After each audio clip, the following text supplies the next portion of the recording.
Good day! Now we are going to proceed with the foundations of behavior.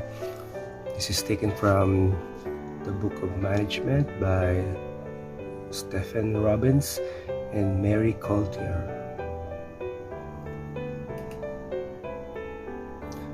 So this is the learning outline for this topic. First, we're going to discuss why we are to look at individual behavior, explain why the concept of an organization as an iceberg is important to understanding organizational behavior, then describe the focus and the goals of organizational behavior, define the 6 important employee behaviors that managers want to explain, predict, and influence. Then we are going to dwell into the attitudes. We're going to describe its 3 components, discuss its 3 job-related, discuss the 3 job-related attitudes, describe the impact that job satisfaction has on employee behavior.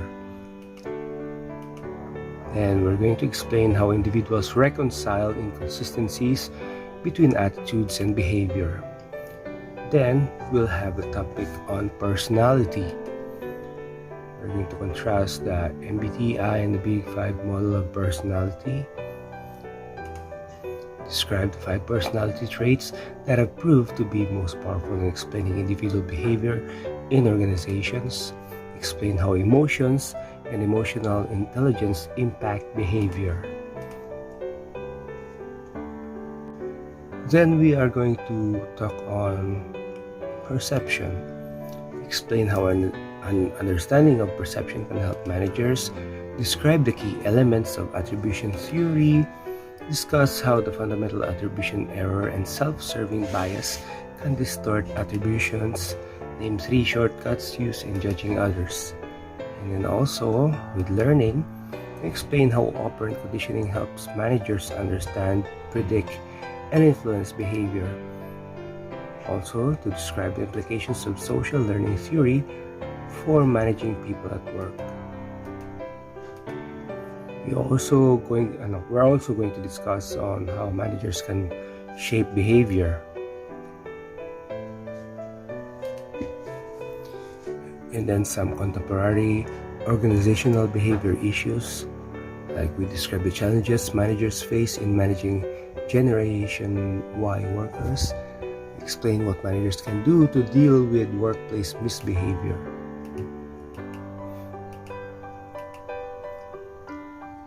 Now, why look at individual behavior? As you can recall, with organizational behavior, we deal with individual behavior, group behavior, and then the organizational structure or the organization itself. So with this organizational behavior or OB, the actions of people at work are going to be studied. Then there's the focus of organizational behavior, in which the individual behavior consists of the following: attitudes, personality, perception, learning, and motivation. The group behavior, on the other hand, covers the norms, roles, team building, leadership, and conflict. And what are the goals of organizational behavior or OB? It is to explain, predict, and influence behavior. Now we have here exhibit 14.1, the organization as an iceberg. In the visible aspects, there are the strategies, objectives, policies and procedures, structure, technology, formal authority, and the chain of command.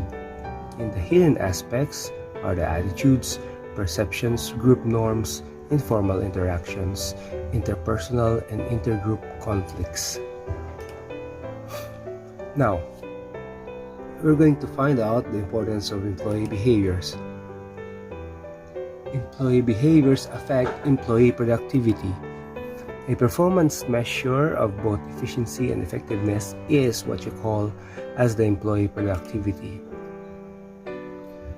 So employee behaviors also affect absenteeism, the failure to report to work when expected, and then as well as the turnover rate or the turnover, which is the voluntary and involuntary permanent withdrawal from an organization. Then we have this OCB, or the organizational citizenship behavior. This is a discretionary behavior that is not part of an employee's formal job requirements, but which promotes the effective functioning of the organization. Then we have job satisfaction, the individual's general attitude toward his or her job.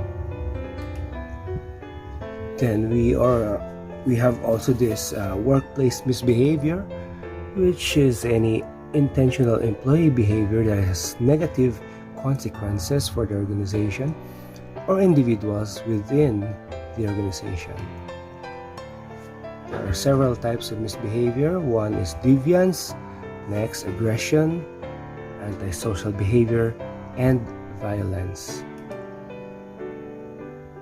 So we have here the psychological factors affecting employee behavior. These are the attitudes, personality, perception, and learning.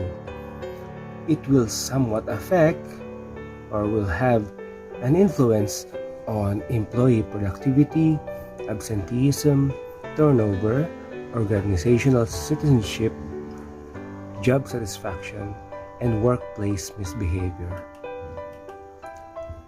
So the psychological factors are attitudes. These are evaluative statements, either favorable or unfavorable, concerning objects, people, or events. The components of an attitude. First, we have cognitive component. This includes the beliefs, opinions, knowledge, or information held by a person. Then we have the affective component, the emotional or feeling part of an attitude. We have also the behavior component. It is the intention to behave in a certain way. Now, job satisfaction is affected by the level of income earned and by the type of the job a worker does. This is according to 2007 book for Robinson Thinker. Says there that job satisfaction is affected by the level of income earned and by the type of a job, by the type of job a worker does. So, in this case, I have to disagree because job satisfaction has so many influences, or it is being affected by so many factors. Like for example, you may not have let's put it this way. You may not have a decent income, but you have a perfect job based on yourself. So you stay with a job and you feel satisfied with your job. So you have to deal with that more on the incoming topics in management of the goal. Now, what is job satisfaction and productivity? For individuals, productivity appears to lead to job satisfaction. For organizations, those with more satisfied employees are more effective than those with less satisfied employees. How about job satisfaction and absenteeism? Satisfied employees tend to have lower levels of absenteeism. Job satisfaction and turnover says here that satisfied employees have lower levels of turnover. Dissatisfied employees have higher levels of turnover. The turnover is affected by the level of employee performance. The preferential treatment afforded superior employees makes satisfaction less important in predicting their turnover decisions. Now let's proceed with job satisfaction and customer satisfaction. It deals with the level of job satisfaction for frontline employees. That is related to increased customer satisfaction and loyalty. Now come think of it during this pandemic. How do you think that our frontline employees or the frontliners are feeling. How do you think they are feeling? Does their feeling or do their feelings affect the customer satisfaction and loyalty? So it says here that dissatisfied customers can increase or can affect the way that an employee perceives his or her job satisfaction or dissatisfaction. Then actions to increase job satisfaction for customer service workers. You have to hire upbeat and friendly employees. You have to reward superior customer service. We have to provide a positive work climate. And we have to use attitude surveys to track employee satisfaction. Of course, there are so many other ways because this is way back from 2007 and today's 2021. Now, let's proceed with job satisfaction and workplace misbehavior. Dissatisfied employees will respond somehow and not easy to predict exactly how they respond. Now we'll have job involvement. What is this job involvement? Job involvement is the degree to which an employee identifies with his or her job, actively participates in it, and considers his or her performance to be important to his or her self-worth. High levels of commitment are related to fewer absences and lower resignation rates. Now we have this organizational commitment. This organizational commitment is the degree to which an employee identifies with a particular organization and its goals and wishes to maintain membership in the organization. And it leads to lower levels of both absenteeism and turnover.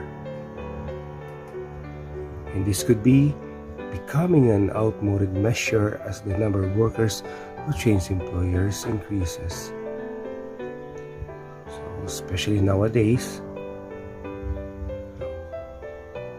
well, we can say that due to this pandemic, but aside from that, a lot of people are slowly being enlightened as to what type of work they would want, what type of organization they would want to be with, what types of colleagues or co-employees they would rather have. Now, what is this perceived organizational support? This is the general belief of employees that their behavior values their contribution and cares about their well-being. And then it represents the commitment of the organization to the employee. And providing high levels of support increases job satisfaction and lower turnover. Now let's proceed with attitudes and consistency. It says here that people seek consistency in two ways. What are those? Consistency among their attitudes, consistency between their attitudes and behaviors. Okay? And if an inconsistency arises, individuals alter their attitudes or they alter their behavior or they develop a rationalization for the inconsistency. Now let's proceed with this cognitive dissonance theory. Cognitive dissonance is any incompatibility or inconsistency between attitudes or between behavior and attitudes. Any form of inconsistency is uncomfortable and individuals will try to reduce the dissonance. The intensity of the desire to reduce the dissonance is influenced by the importance of the factors creating the dissonance, the degree to which an individual believes that the factors causing the dissonance are controllable, and the rewards available to compensate for the dissonance. And we have these attitude surveys. It's an instrument or document that presents employees with a set of statements or questions eliciting how they feel about their jobs, work groups, supervisors, or their organization. It provides management with feedback on employee perceptions on the organization and their jobs. So here is the sample attitude survey.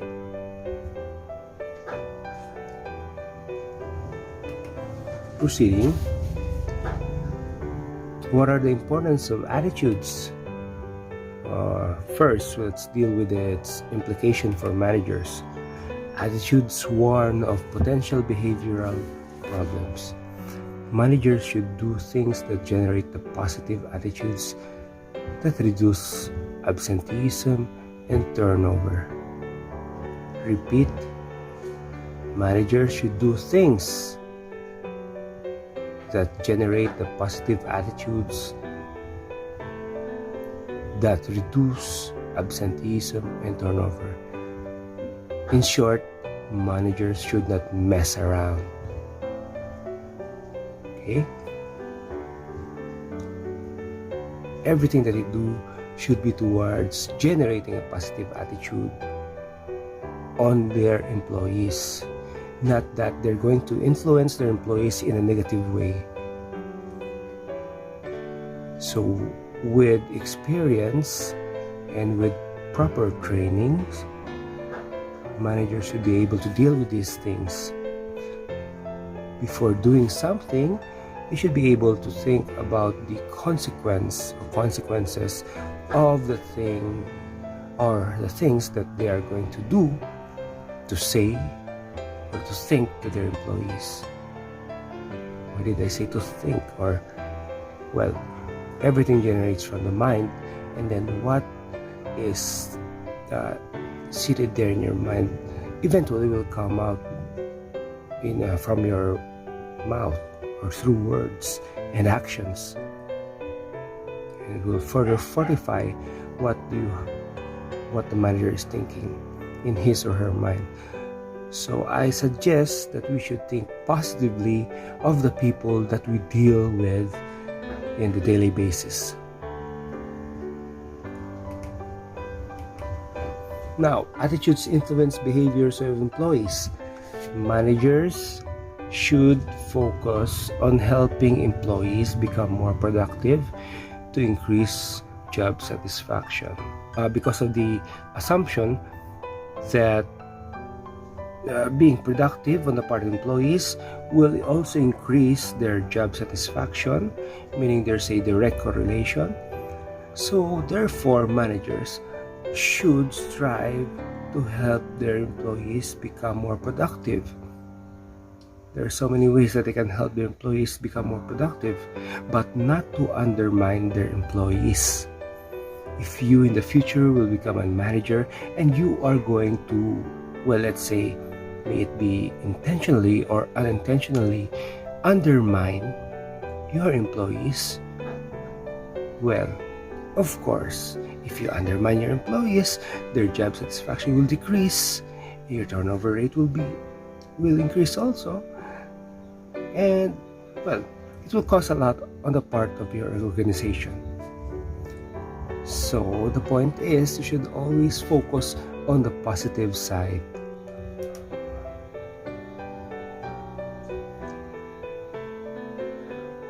So next is employees will try to reduce dissonance or any irregularity.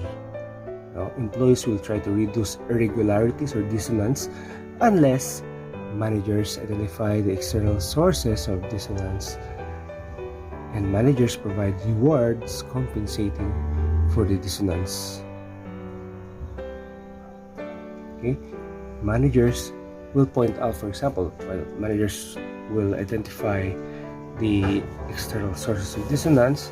Now they will point out that this is the cause of these things. Okay, so it will somewhat clarify on the part of the employee the causes of dissonance, and the employees will try to rationalize eventually. Now in this second part, wherein managers provide rewards compensating for the dissonance. Okay, so more or less it's like this. Given the irregularities that are happening in the organization, if the employees will overcome that, or if the employees will still do better in spite of the dissonance, the managers will provide rewards or proper compensation. So in return, the employees will always strive for the goals.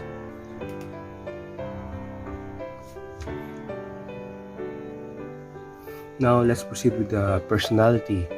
Now this personality varies from one individual to another.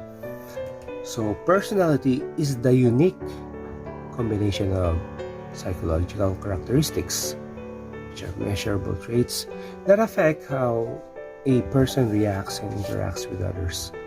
So each person is unique. We have our own set of personalities. Okay. Now, how do we classify personality traits? We have this MBTI, or the Myers-Briggs Type Indicator. This is a general personality assessment tool that measures the personality of an individual using 4 categories. First is the social interaction, whether the employee is extrovert or introvert. Then there's the preference for gathering data. The person may be sensing or intuitive. And there's this preference for decision making. So based on feeling or thinking, the person may be more on the feeling or thinking. And then we have the style of decision making, which may be perceptive or judgmental. So this is an example of MBTI types: INFJ, ESTP, ISFP, ENTJ. Now we have this Big 5 model. So first, extroversion: sociable, talkative, and assertive. And there's this agreeableness: good-natured, cooperative, and trusting. Conscientiousness: responsible, dependable, persistent, and achievement-oriented. Emotional stability: calm, enthusiastic, insecure or tense, nervous, and insecure. And the openness to experience: imaginative, artistically sensitive, and intellectual. And there are these other personality insights: the locus of control, the focus of control. It may be internal or external. Internal locus: well, persons who believe that they control their own destiny. And an external locus: persons who believe that what happens to them is due to luck or chance, the uncontrollable effects of outside forces. Then we have this Machiavellianism: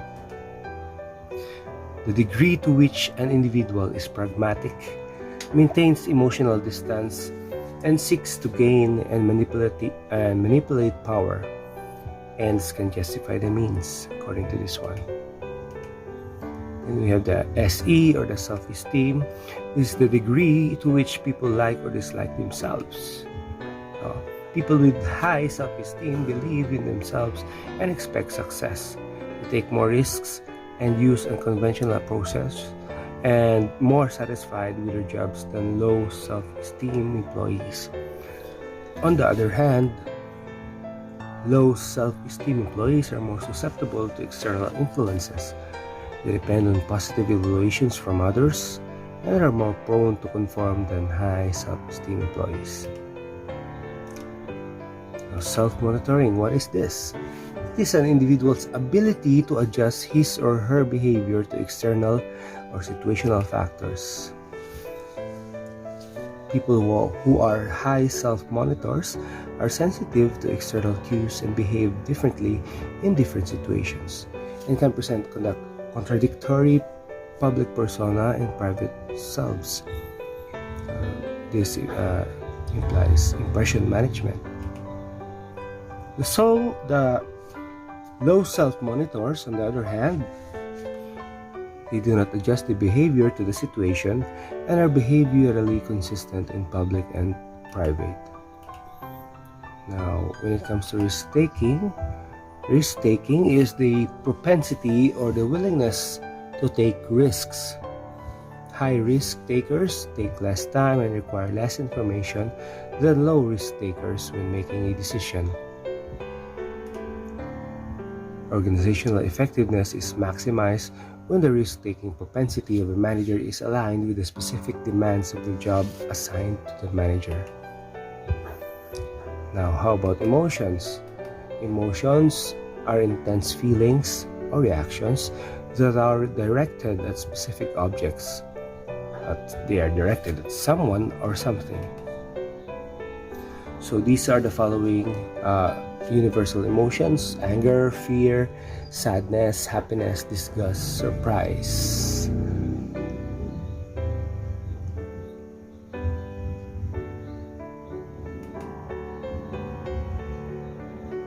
Then we have this emotional intelligence. EI is an assortment of non-cognitive skills, capabilities, and competencies that influence a person's ability to succeed in coping with environmental demands and pressures. The dimensions of emotional intelligence are the following. First is self-awareness, knowing what you're feeling; self-management, managing emotions and impulses; self-motivation, persisting despite setbacks and failures; empathy, sensing how others are feeling; and social skills, handling the emotions of others. The implications for managers, well, with regards to employee selection, this can somehow affect it, and then it helps in understanding employee behaviors, and by understanding others' behaviors, we can work better with them. So understanding personality differences. There is this what you call as the personality job fit theory by Holland. An employee's job satisfaction and likelihood of turnover depends on the compatibility of the employee's personality and occupation. The key points of the theory are as follows. There are differences in personalities, of course, and then there are different types of jobs, of course. And then thirdly, job satisfaction and turnover are related to the match between personality and job for an individual. That is why in the hiring process, we have to literally make a perfect match between the personality of the person who is applying for the job and the nature of the job in which the person is applying to. Because if it fits, there is a personality job fit, and the employee who has this perfect personality for the job that suits his or her personality, then we have this personality job fit, and it will result to job satisfaction on the part of the employee and the goal attainment on the part of the employer. So everybody's happy. So we have the Sounds typology of personality and sample occupations. Now, what is perception? Perception is a process by which individuals give meaning, or what is in reality, to their environment by organizing and interpreting their sensory impressions. So it's a process by which you and me give meaning to the environment. So in the process, we organize and interpret by using our senses or using our sensory impressions. So the factors influencing perception: the perceiver's personal characteristics, which includes their interests, biases, and expectations; the target's characteristics, distinctiveness, contrast, and similarity; the situation, context factors, the place, the time, and the location. It draws attention or distracts from the target. So, as you can see here, we have the perception challenge. What do you see on the left and what do you see on the right? On the left, is it an old woman or young woman? On the right, is it a knight on a horse or something else? Now, how we perceive people based on the attribution theory, it's on how the actions of individuals are perceived by others depends on what meaning, which is the causation, we attribute to a given behavior. It may be internally caused or externally caused. Internally caused behavior, where this is under the individual's control, and the externally caused behavior is due to outside factors. Now, when it comes to determining the source of behaviors, we have the following: distinctiveness, consensus, and consistency. Distinctiveness, it says that different behaviors in different situations. Consensus, behaviors similar to others in the same situation. And consistency, regularity of the same behavior over time. Okay, we have this exhibit on the attribution theory. To which do you attribute? To which does the individual attribute your actions? Are the actions distinct? Are they from consensus and they're consistent? Now, the attribution theory, there are errors and biases. Fundamental attribution error is the tendency to underestimate the influence of external factors and to overestimate the influence of internal or personal factors. Precisely because we are dealing with the hidden things here, the things that are, the things that could not be seen. And then there is this self-serving bias. This is the tendency of individuals to attribute their successes to internal factors while blaming personal failures on external factors.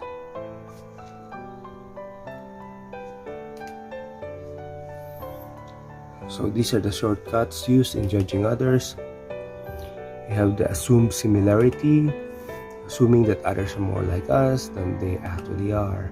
Then there's this stereotyping, which is judging someone on the basis of our perception of a group or group he or she is a part of. And halo effect, which is forming a general impression of a person on the basis of a single characteristic of that person. And what are its implications for managers? Employees react to perceptions. Pay close attention to how employees perceive their jobs and management actions. And then we'll proceed with learning. Learning is a relative permanent change in behavior that occurs as a result of experience. Almost all complex behavior is learned. Learning is a continuous, lifelong process, and the principles of learning can be used to shape behavior. The following are the theories of learning. First, we have this operant conditioning, then the social learning. Operant conditioning, which was introduced by B.F. Skinner, this is the theory that behavior is a function of its consequences and is learned through experience. So, operant behavior or voluntary or learned behaviors. Now, behaviors are learned by making rewards contingent to behaviors. Behavior that is rewarded or positively reinforced is likely to be repeated, and behavior that is punished or ignored is less likely to be repeated. And we have the social learning. This is the theory that states that individuals learn through their observations of others and through their direct experiences. Now, attributes of models that influence learning are the following: attentional, retentional, motor reproduction, and reinforcement. Attentional, which is the attractiveness or similarity of the model. Retention, how well the model can be recalled. motor reproduction, the reproducibility of the model's actions, and reinforcement, which is the rewards associated with learning the model behavior. So shaping a managerial tool. Shaping behavior is an attempt to mold individuals by guiding their learning in graduated steps such that they learn to behave in ways that most benefit the organization. So in simple terms, if your employee don't get it, help them by guiding their actions. You guide them, you teach them slowly and gradually, step by step, they're going to behave or they're going to act in ways that the organization is going to benefit or achieve its goals. Now, the shaping methods are the following: positive reinforcement, which is rewarding desired behaviors; negative reinforcement, removing an unpleasant consequence once the desired behavior is exhibited; punishment, which is penalizing an undesired behavior; and extinction, eliminating a reinforcement or a reinforcement for an undesired behavior. So positive reinforcement, of course, you reward. Negative reinforcement, so you remove unpleasant consequences when your employees are doing the right things and they're doing the things right. Then punishment, wherein you penalize, you give sanctions on undesired behavior. And extinction, which is you eliminate a reinforcement for an undesired behavior. So in the last part, which is extinction, if management realizes that they should eliminate something or eliminate some reinforcement so that people will stop to do what they used to do. Okay, so we can have this extinction. Now, these are the contemporary issues in organizational behavior. We've discussed this. Managing generational differences in the workplace, Generation Y, individuals born after 78 rather.